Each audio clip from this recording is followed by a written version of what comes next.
abayobozi bo muri Libya bahanganye Fayez Sarraj na Generali Khalifa Haftar bahuriye bwa mbere mu mezi arenga 5 mu nama mu Butaliyani.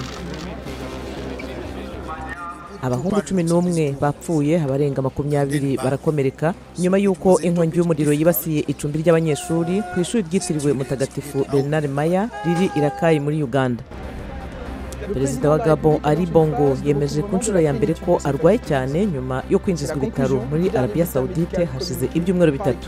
Felix Tshisekedi uyoboye ishyaka rirusha yandi abayoboke ihanganye n'ubutegetsi bwa Kongo yavuze ko avuye mu masezerano ashyiraho umukandida umwe rukundi w'amashyaka atavuga rumwe n'ubutegetsi mu itora rya perezida rizaba mu kwezi gutaha. Naho muri Angola isosiyete y'igihangange ya peteroli n'ibikomokaho irimo kubaka ubwato bwayo bwa mbere muri bubiri bwiswe Kawombo Norte, byitezwe ko buzajya butwara utugunguru 110,000 tw'ibitoro ku munsi.